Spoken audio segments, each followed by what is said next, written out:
Bayangkan jika seluruh kekayaan dan harta benda yang Anda miliki lenyap dalam satu malam. Inilah yang dialami Zeno, seorang pedagang kaya di abad ketiga sebelum Masehi.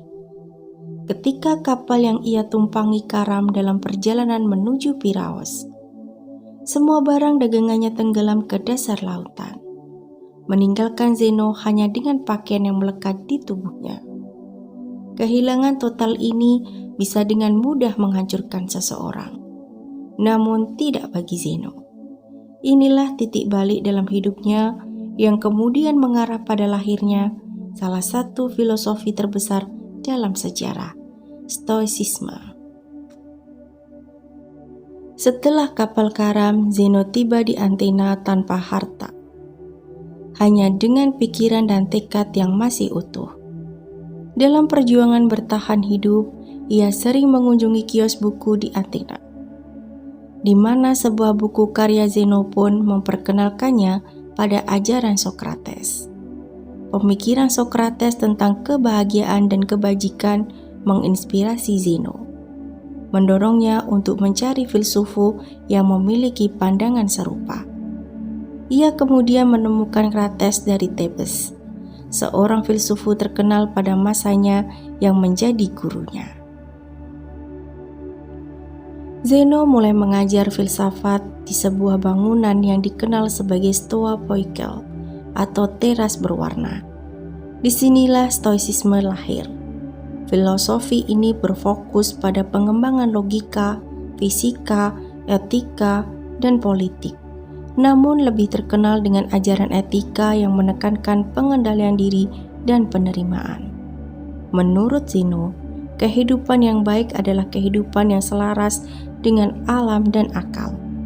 Kebahagiaan sejati hanya dapat dicapai melalui kontrol diri dan pengertian bahwa kita tidak bisa mengendalikan segala hal di luar diri kita.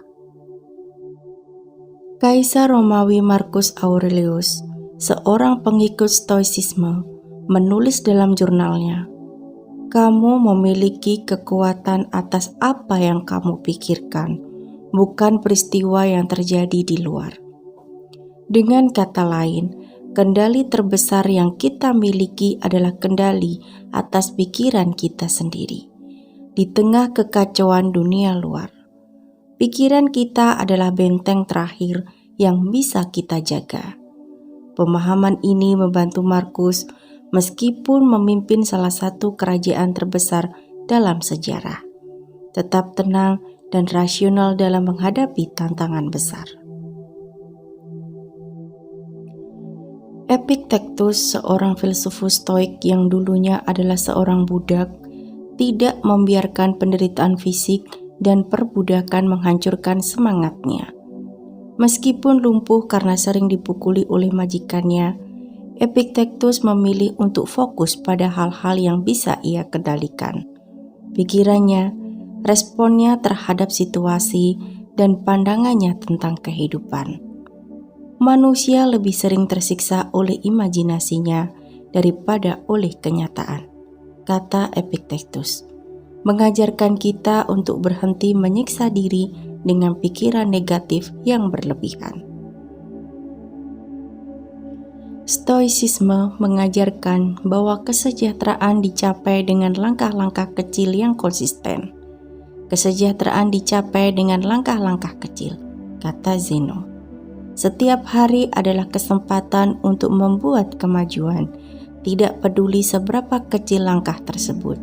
Daripada terobsesi dengan kesempurnaan, Stoicisme mengajarkan kita untuk menghargai perkembangan dan perbaikan diri yang terus-menerus, langkah demi langkah, hingga kita menjadi pribadi yang lebih baik daripada hari sebelumnya. Marcus Aurelius pernah berkata, "Jika orang lain bisa melakukannya, kamu juga bisa." Stoicisme menekankan pentingnya belajar dari orang-orang hebat. Mereka yang telah berhasil menghadapi kesulitan dan mencapai puncak kehidupan, memberikan inspirasi dan petunjuk bagi kita yang masih berada di perjalanan. Dengan mempelajari pemikiran dan pengalaman mereka, kita bisa belajar bagaimana menghadapi tantangan hidup dengan bijaksana dan tegar. Stoicisme mendorong kita untuk hidup dengan 4 kebajikan utama: keberanian, kesederhanaan, keadilan, dan kebijaksanaan.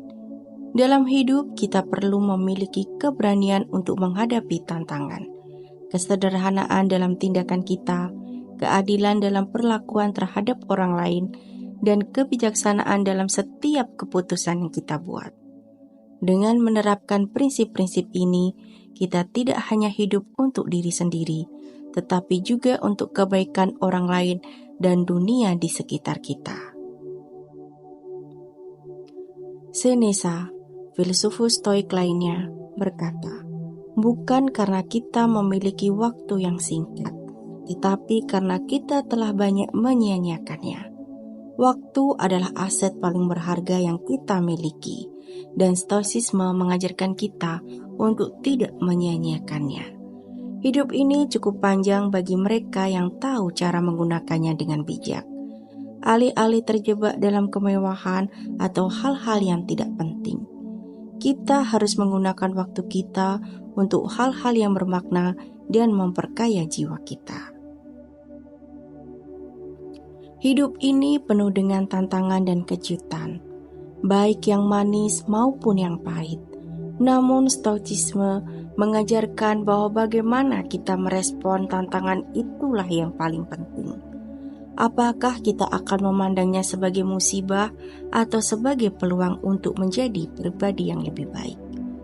Pilihan itu ada di tangan kita, seperti yang dikatakan oleh Marcus Aurelius. Pikiran kita adalah benteng terakhir yang kita miliki. Jadikanlah ia tempat perlindungan dari segala badai dunia.